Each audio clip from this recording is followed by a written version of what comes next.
Well, hello YouTube, it's me, Fortmaster, and welcome back to another request from my Discord server that I probably should have done a while ago. This is another The Theorizer video, and this is cloudy with a chance of conspiracy. So, yeah, given the fact that the thumbnail of this video has the words human meat in it, I think I can see where the conspiracy, what they're going to say the conspiracy is. I just don't know how they're going to get there, given the fact that, you know, unless the theorizers are going to say that I completely forgot what it was called, but you know, the food machine that turned water into food. Unless you're going to say that, you know, the only meat it's able to produce is human meat for whatever reason, I'm gonna, you know, probably think this is a little dubious. So, I mean, yeah, I don't have anything else to say on the topic, so I'm just going to get into this. So, yeah, of course, as always, original video is linked in the description if you haven't seen it for some reason. Corner video link to my Let's Play of the day, and yeah, with all that out of the way, let's get this thing started then, shall we? Okay, so look at this man. Ladies and gentlemen, this is one big mare. He's obsessed with being gigantic. He even has a vanity plate to celebrate. Why am I talking about him? Well, he's the first piece of a massive, absolutely disgusting and unhinged puzzle I've been piecing together. The puzzle that is hidden within, cloudy with a chance of meatballs. I've been writing this video for weeks, and trust me when I say, you have no idea how twisted this movie actually is underneath the hood. See, there's lots of little neat details they've scattered in the animation of this movie, trying to establish what sort of world actually exists outside of their small town. And what I've found is like nothing you can possibly imagine. Mayor Shelburne is the first link. He has lots of big plans, you see. When he starts off the movie, he's a small little mayor in a small little sardine-like body in a tiny town. He craves more. He spends the first bit of the movie manipulating baby Brent, calling him a son, but turns to Flint Lockwood when that machine starts raining food. And then he eats. He devours more and more and more and becomes morbidly obese, but also world famous as he renames the town and invites the world to come check it out. He's gotten bigger in every way, as the tourists now say. That is one big mare. So it would seem as though his goal of being larger was achieved, right? Well, no. And the answer is just beyond anything you can imagine. I'm already recovering from a cold. I don't even imagine I'll have my voice by the end of this. This lunatic keeps going and almost destroys the world with his food orders and then just leaves and gets lost at sea.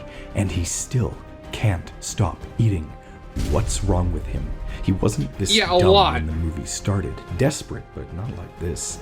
Well, here's the truth. When you look a little closer, you can start to see patterns, answers.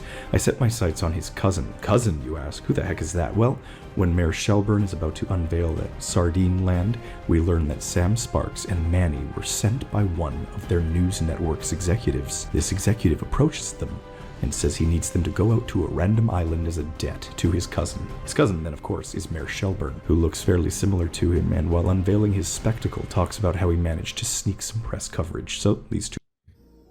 Okay, Funny, I never connected those dots. I completely forgot that he said it was, doing it as a favor for a cousin. Huh. Okay. To her cousins. Now see, take a look at this.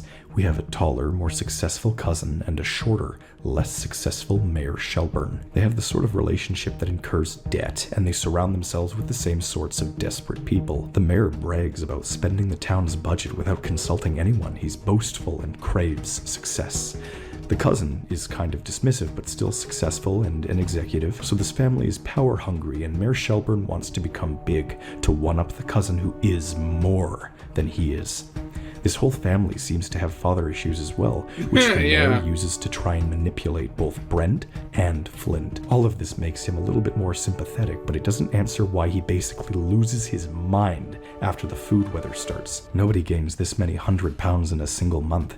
Nobody. Except Mayor Shelburne, apparently. They do make sure to very clearly state the time scale of things. It is one single month. Only a superhuman could undergo that sort of metabolism, but then it hit me. The whole plot is basically explaining it to us. The food is mutated. The food is doing this. Not because he's just eating constantly, but because he's eating so much of this food in particular. It operates differently in his digestive system, and he allows it to.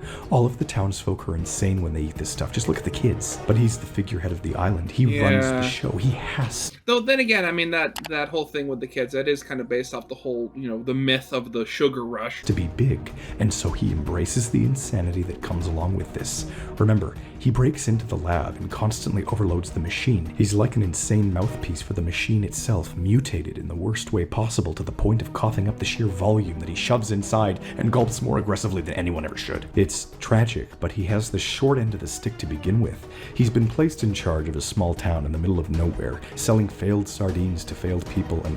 Wait. Why? His cousin's back on the mainland, but he's stuck out here? How? The hell is this town? Okay, hold on, let's zoom out for a second, bringing us to the next piece of this whole conspiracy, Swallow Falls itself. This town, from what we see, is quite isolated. Seriously, take a look at this. It's out in the middle of nowhere, underneath the A in Atlantic Ocean on a map. It's a pretty developed American town, but it... Jeez, yeah, so that's a very, very far out American territory right there. So wait, I wonder how far that would actually be. So, I mean, if we look at this, if you put, Atlantic Ocean across this, that would mean that, the island is probably at least somewhere out here. So that's really far out. It's so far from the mainland, and if Mayor Shelburne wants to be big and famous, then why would he settle for this town? Does he have some insider knowledge? Is he stuck here? Why does he stay? They say the town is famous for its sardines, but what's weird is that they eat damn near only sardines.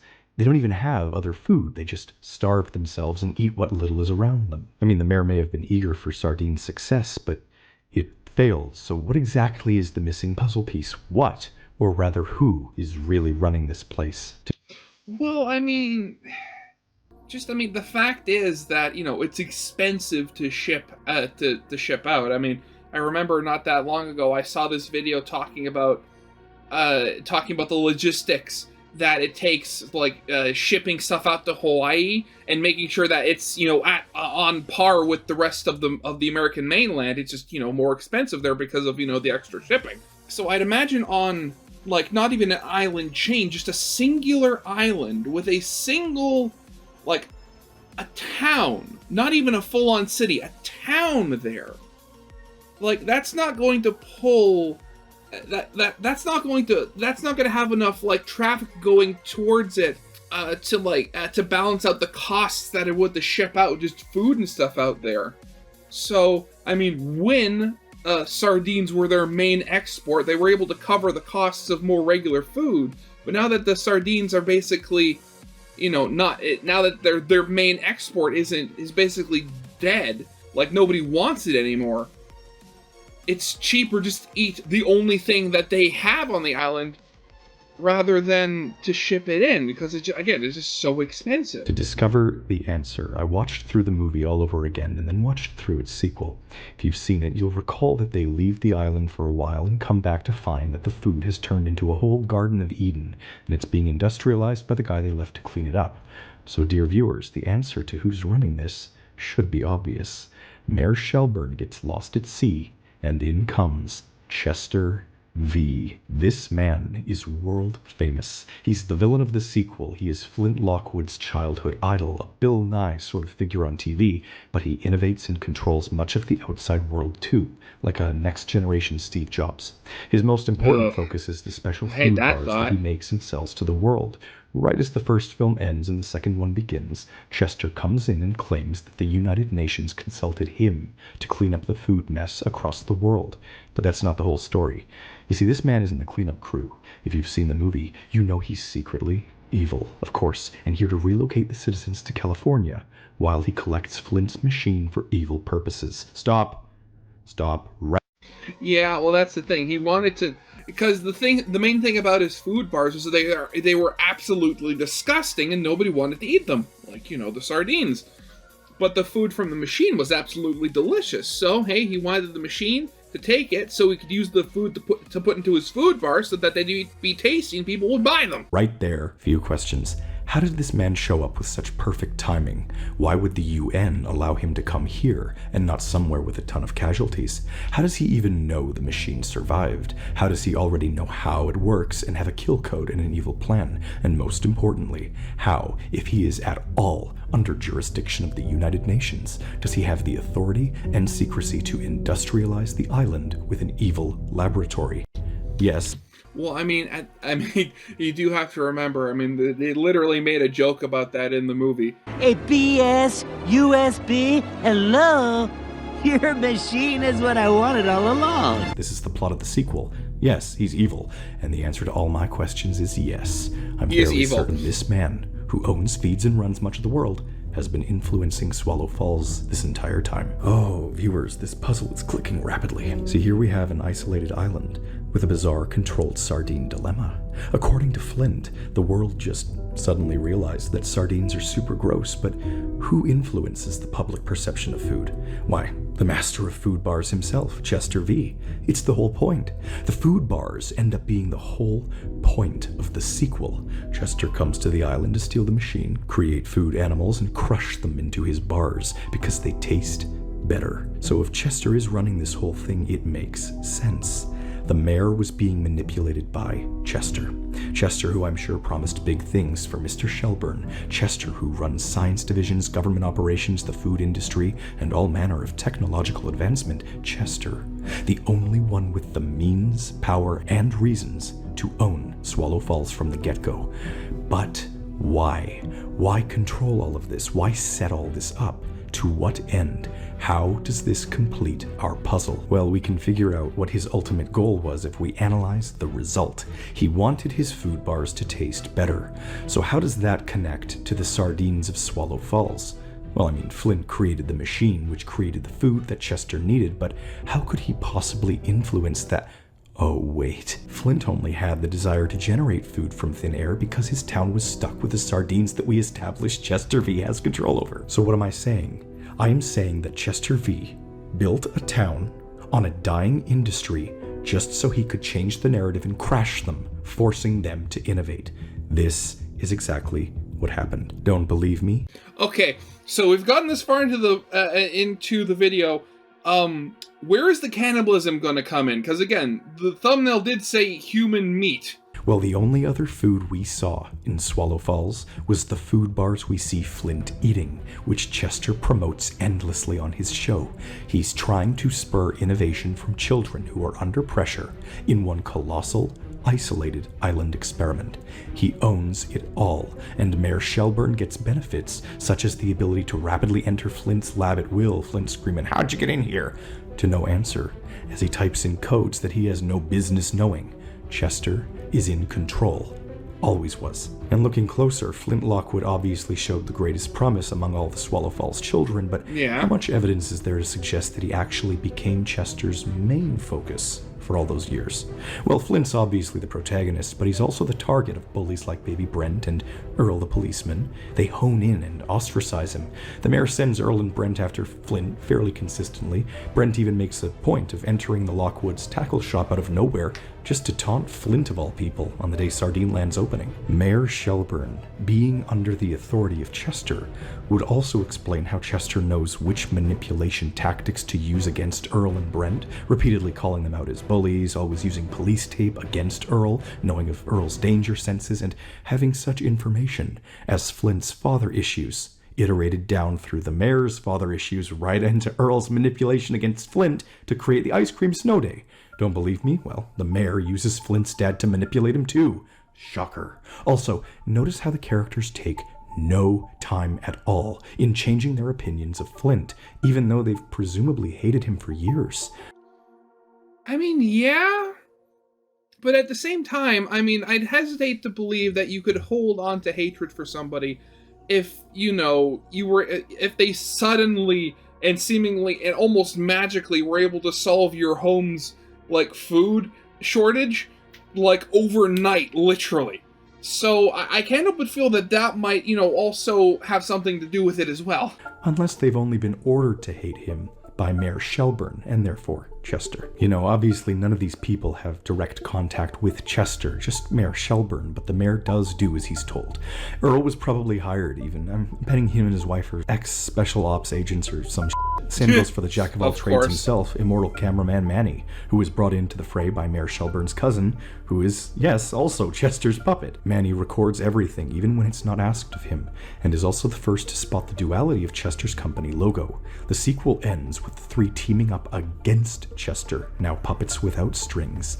It's as if everyone knows just a little bit more than they let on, sort of like how Sam Sparks is actually super smart, or how these puzzle pieces are clicking in plain sight. Speaking of which, this second piece that we're still on is obviously very large, but it's very important to unlock the dark side. And you know, there are plenty of good characters in Flint's life. I think his dad is pretty clueless and innocent, but many are not so nice. And I do think Chester himself intervenes from a safe distance. I mean, is it any coincidence that Flint creates a monkey thought translator shortly after Barb starts appearing on Chester V's TV program? No. Flint himself even says the truth, staring us down in plain sight. It was like Chester V was speaking directly to me. Because he was. Okay. So I will totally buy, you know, the whole idea that Chester was able, you know, being rich was able to, you know, take over maybe, and like, now, and when he saw the whole disaster happening, he was able to like use his political connections and kind of like, hey, it's like, hey, I'll clean this up, no, free of charge, you know, that sort of deal. I'm hesitating to believe that he literally owned the island, because at that point, to like making it like basically colonizing an island in the middle of the Atlantic Ocean, and then making and then fabricating food scarcity for, on the off chance that one of those people on those islands will create a machine that will magically make your food bars taste better. Yeah, I'm going to be completely honest here. I'm not quite buying it. This psychopathic madman masquerading as Bill Nye the Science Guy still can't help but reveal his true nature, though. He tells them all watching, you most certainly will never be me. He can't keep his narcissism down. He knows it's targeted. He knows he's setting this up. He's limiting their potential, if ever so slightly. He's so manipulative that I can't help but feel he puts everything in place to achieve what happens in the first movie, creating his kill code so far in advance. And here's a question. How on earth did the machine suddenly become a rocket that has the ability to float in the atmosphere? Yeah. It makes no sense. It was never designed with any ability to levitate. Well, I mean, I always just assumed that it was just because, well, partially because of the vacuum force of it sucking in the water and the propulsive force of it just constantly pushing out food. Like, maybe there's something going on there, like it just reached some sort of equilibrium. It was only after Flint strapped it to the town's power station, the station that, yes, Chester would be controlling, as he pits mayor against cousin and sets up food, weather as a grand promotional publicity stunt, employing the Weather Network cousin for news coverage and mutation and manipulation, and the mayor's excessive pressing insanity, and the fact that there are literal meteorological diagrams on his food bar calculations. Why? People, this is planned. And Barb hates what it's all becoming. She constantly slams Sam Sparks in meteorology. Don't believe me? Don't believe the excessive meddling? Well, the mayor has to get his high-interest loans from somewhere, and Buddy in at the 11th hour comes to collect. He needed a scapegoat, and all the storyboards, hypotheticals, commercials, and plans are in the very same 2D style of Chester's science diagrams. So, dear viewers, as we zoom further and further into the farce that is Flint Lockwood's life, we get more of the picture and come closer to the biggest culprit, the final puzzle piece. And the who would dastardly this one be? who spurs Flint's worst impulses and annihilates him from the inside of his very soul.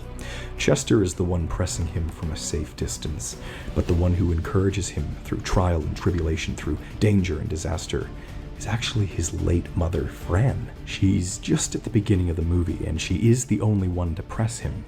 She buys him posters of all his heroes, and Flint's constant failures mean nothing. She keeps him going. She gets him the lab coat, and her influence is there long after she dies, through both films, lingering over everything. In a more direct sense, too, Flint's dad is a counterbalance, and she is the only character left for the puzzle.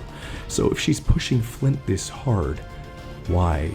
Who is she? What is her goal? Is she just, a loving mother? Or I mean, I would have is there hoped. something more here?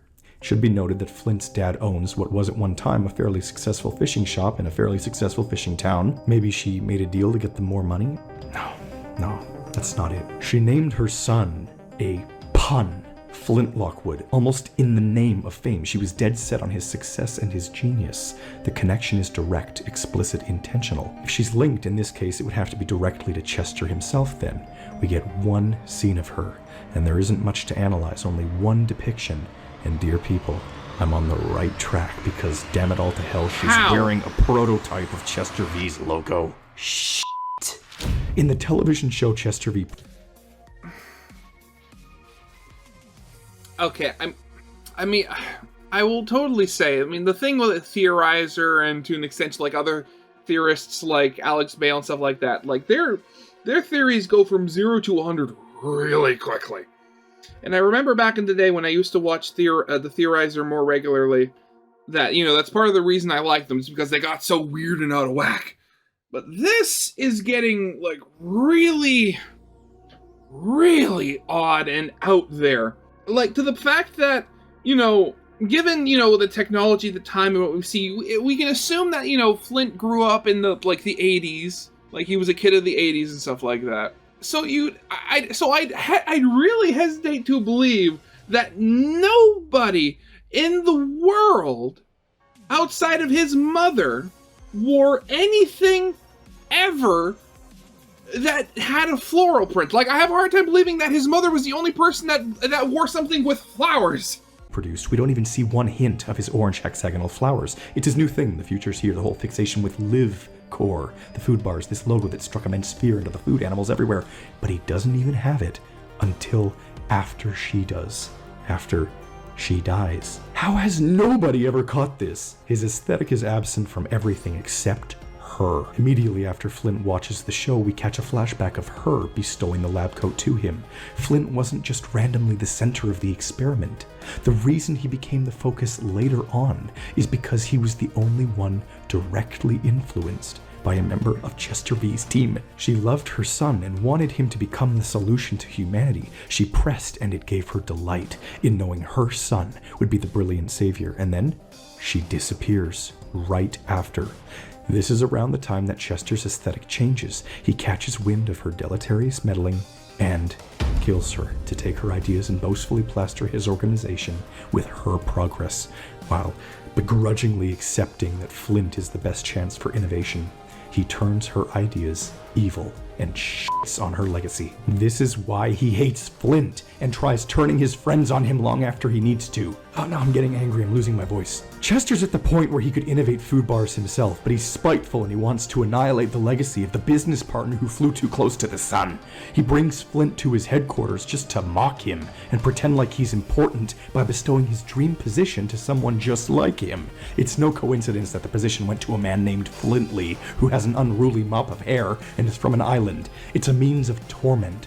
Fran Lockwood's influence persists through everything, and even the machine is constructed with her jug and her colander. Chester killing his lab partner pressure cooks Flint double time. But Chester's not stupid. He's spiteful, and she was smart too. So let me ask, what other scientists do we get to see which Chester shows some begrudging respect yet aberrant disdain for? Someone who's stuck with him, someone who betrays him to save Flint, someone under his control and confused and conflicted, yet autonomous and extremely intelligent. The ape that started off basic but became insanely mature between decades, right on schedule. Flint's mother is the unified field theorist who Chester V ripped the brain out of and crammed into Barb. That's it! It's what they...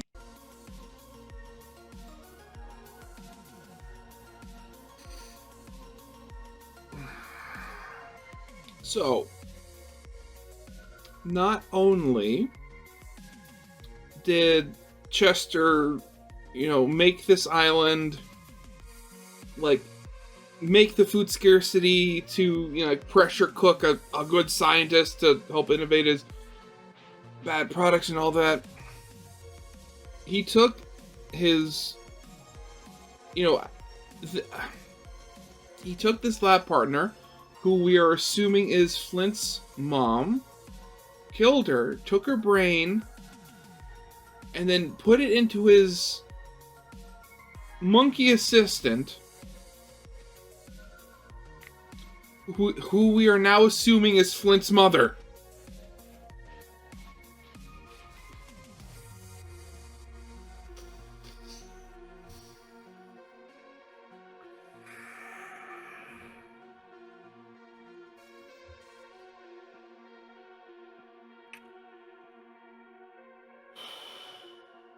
Okay. This is certainly going places. Oh. Talk about. This is why he lies to her about his plans. This is why she turns on him and joins the gang. She doesn't have the whole brain. It's not all her. It's just what's left of her. Barb has what's left of his mother's brain. She can't help but be spurred by her maternal impulses and true nature. And she was set to tour Flint herself. Coincidence? No. It's the ultimate insult. Barb is unknowingly Flint Lockwood's dead mother, or at least what's left of her, and it was through her continued influence and being betrayed by Chester that she managed to complete her son's destiny into becoming the anti-Thinquanaut. Okay, so we've almost unlocked the sickening shit, and my voice is damn near gone already. You know what else sucks? I've recorded this about 4 times because I keep forgetting to click the button. Okay, so that's why what you do is you just do one long take and just cut out the bad ones. so far, we've got the mayor very likely comes from a family of desperate power grabbers. One being his cousin at the Weather Network. He undergoes drastic physical changes because the machine has mutated food. And this whole time he's been scheming, as years ago, to achieve his goals of becoming a big mayor, he was manipulated by Chester into running a fake little town. It's all an experiment to pressure cook the youth into innovating Chester's food bars for him. And ultimately that happens. With time, they particularly hone in on Flint Lockwood, and everyone is controlled by authorities like the mayor, all leading back up to Chester. Chester chose Flint because Flint's mother was his business partner. He gets jealous of Flint's innovations and kills her, using her unified field theory to extract her mind and stick her intelligent brain inside of his orangutan to power it up.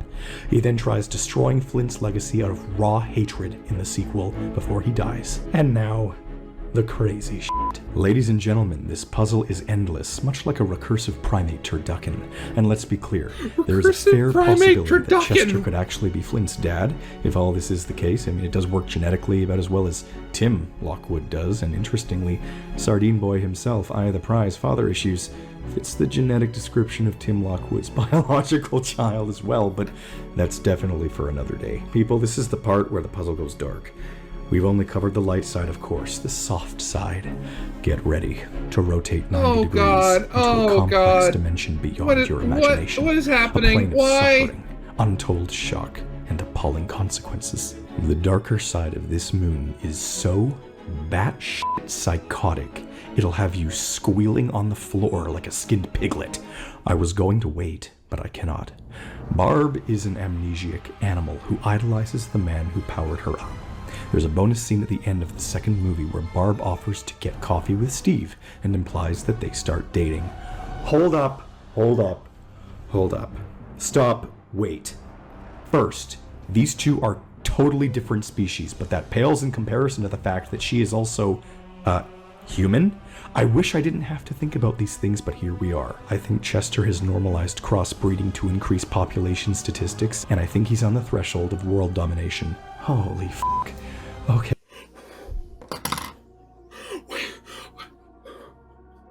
Where is this coming from? Like before, I'm used to like Theorizer coming up with like really weird theories, but there's at least proof most of the time. Where's this one coming? Where's human animal cross? Where is this coming from? Okay, hold up. Okay, it would make sense, especially if he's dated Flint's mom like I presumed. And what's this? Flint's monkey thought translator works on his dad? What is this movie implying? Whenever I think about these things, I hope and pray that they won't recklessly traumatize me. Do I ever get what I want? Just more pain and agony. Barb decks herself out with glitter, gloss, makeup, all sorts of attractive human characteristics. She's very, very specific about being referred to as an ape and not just some monkey, which is a lesser being to her. You know, I can't help but feel like it's something in the coffee. I mean, it's everything to these employees. They're addicted, and she wants to give some to Steve at the end as well. Don't believe this ties back? Well, dear viewer, I'm sorry to shatter your fragile innocence, but when Barb tours Flint and Steve into Chester's headquarters, his employees tell us all we need to know. Hot. Not too bad yourself, monkey. I'm too innocent for this.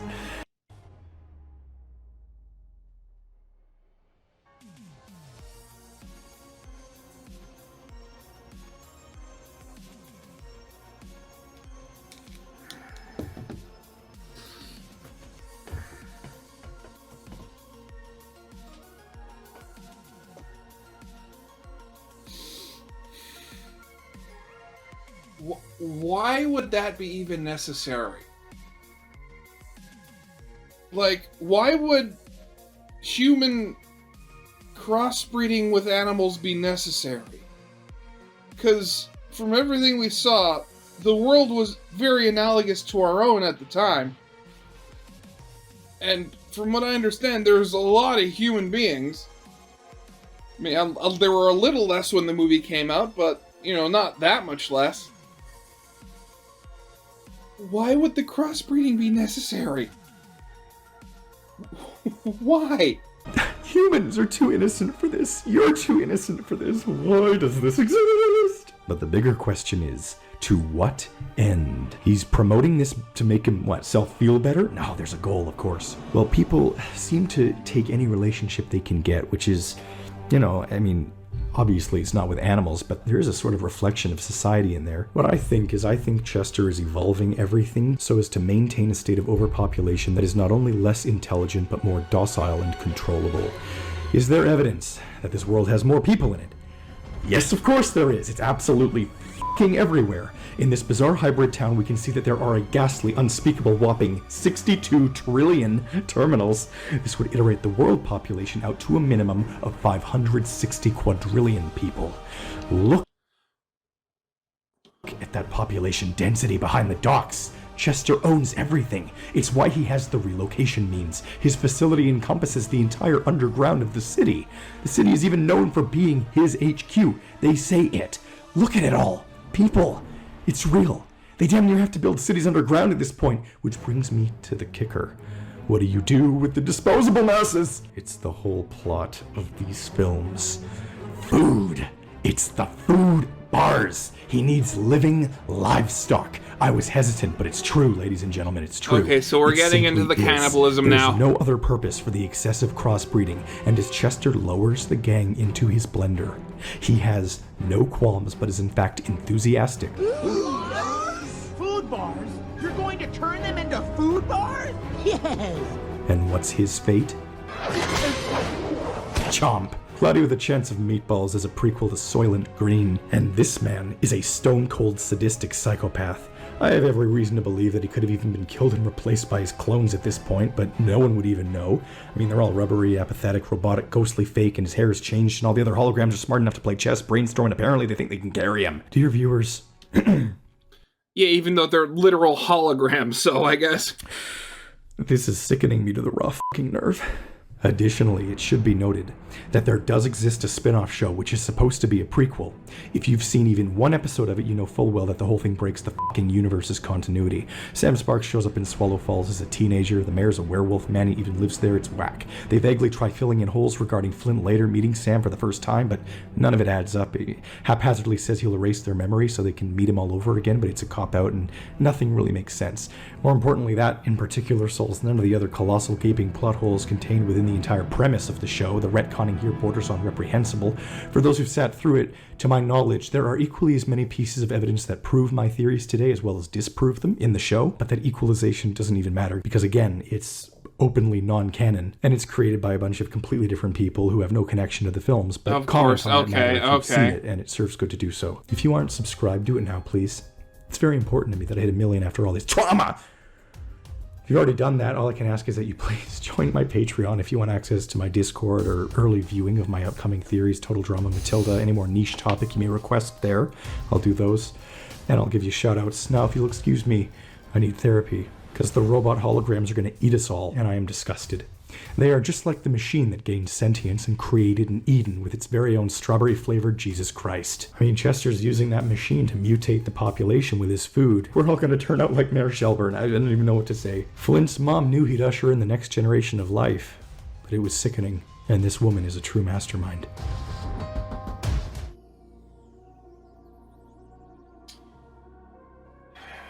Yeah,